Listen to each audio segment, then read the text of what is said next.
This is Biology 2252K for the lab. Using your lab guide on the cardiovascular system, we're going to go through the components of the heart. Under Roman numeral number 1, where it says the heart, we're going to start with the chambers. Up here is where the right atrium is going to be.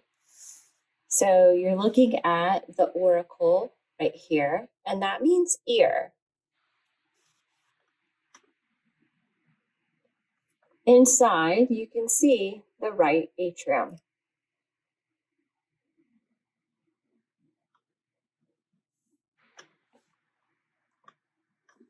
Down below, this is going to be the right ventricle.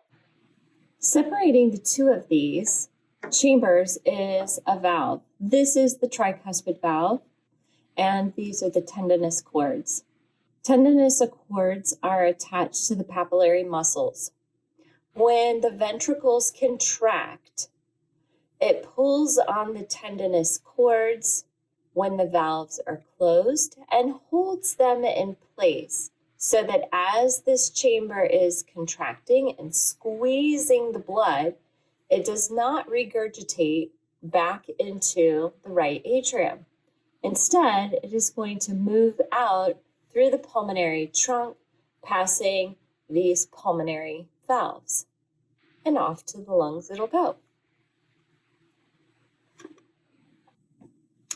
The left atrium is right here, and this is the auricle for the left atrium.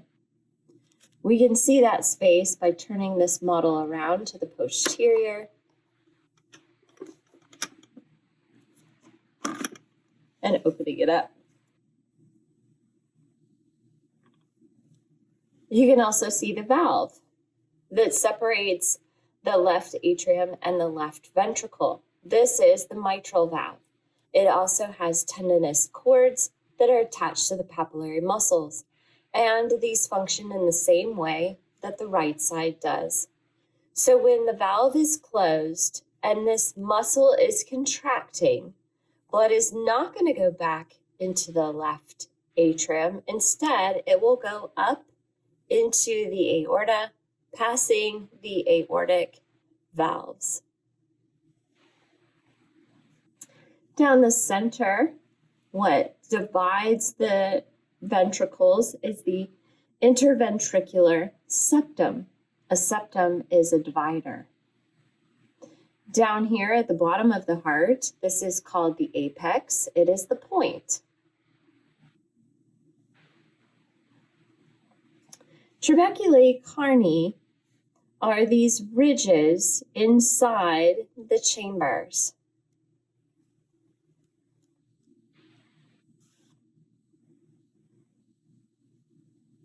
The atria have ridges too, but this is called pectinate muscle.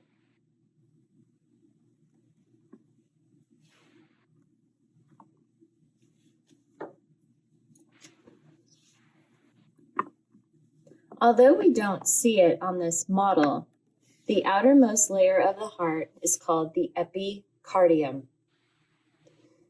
The epicardium also is going to contain the fat that will be located along where these vessels are in the sulci all around the heart. And the muscle itself is called the myocardium. And on the inside of the heart, the layer that coats the inside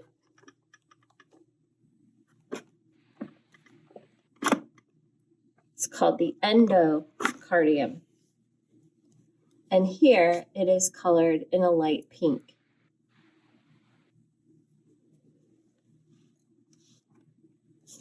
So I mentioned the apex of the heart. The base of the heart is up at the top, and it is the widest part of the heart all the way around.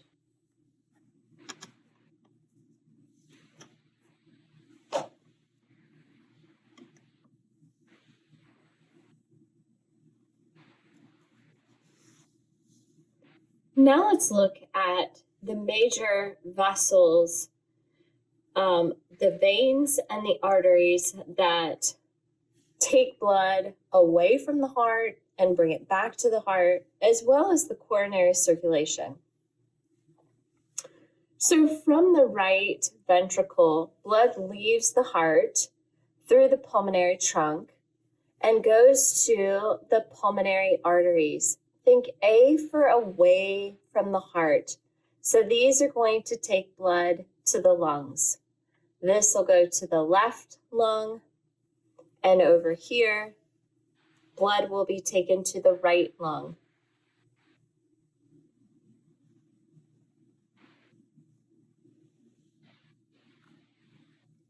Blood enters into the right atrium through the superior vena cava and the inferior vena cava.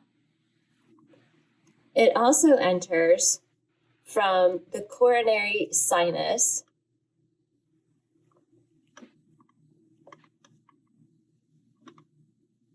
and there is a marginal blood vessel over here.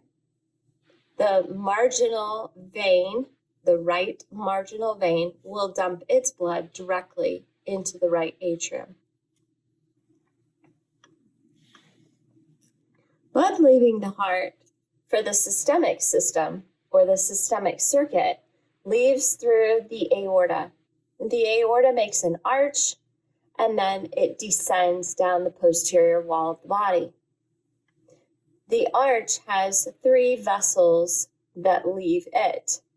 The first one is the brachiocephalic trunk, which breaks into the right subclavian artery and the right common carotid. So the right subclavian artery will supply blood to the shoulder and the arm. The right common carotid goes up the right side of the neck and to the head. This is the left common carotid. So this will go up the left side of the neck and supply the head. And then finally, this is the subclavian artery, and this will supply the shoulder and the arm. Blood coming back from the lungs enters the left atrium through the pulmonary veins. So these are the left pulmonary veins. And on the other side are the right pulmonary veins. Veins bring blood back to the heart. Arteries take it away. So our circulation pattern is the superior vena cava brings blood back to the right atrium, as well as the inferior vena cava, and the coronary sinus dumps blood in here, as well as the right marginal vein. All of the blood in the atrium, the right atrium, will pass into the right ventricle and leave the right ventricle through the pulmonary trunk to the pulmonary arteries to the lungs. Blood returning to the heart comes in through the pulmonary veins, into the left atrium, into the left ventricle, and out the aorta. The aorta also has 2 vessels along the side of it. So here you can see the right coronary artery. The right coronary artery continues around the heart on the right side. It gives off a marginal branch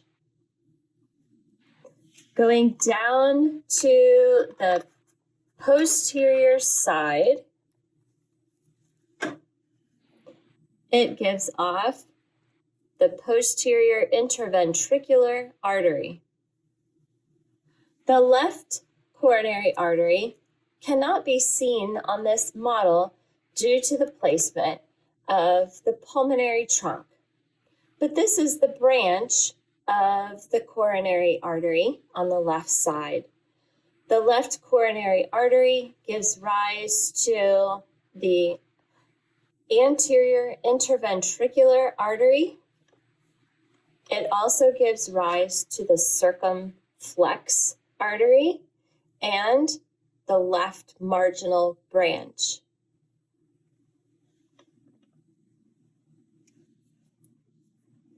All of the vessels sit within a sulcus. A sulcus is a groove. So the sulcus that holds the blood vessels on the anterior side of the heart is called the anterior interventricular sulcus. Here you can also see the great cardiac vein. The great cardiac vein takes blood back to the heart via the coronary sinus and then dumps into the right atrium. The left marginal vein that also dumps into the coronary sinus, as well as the middle cardiac vein, also called the posterior interventricular vein. The only vein that does not dump into the coronary sinus is the right marginal vein. This dumps directly into the right atrium.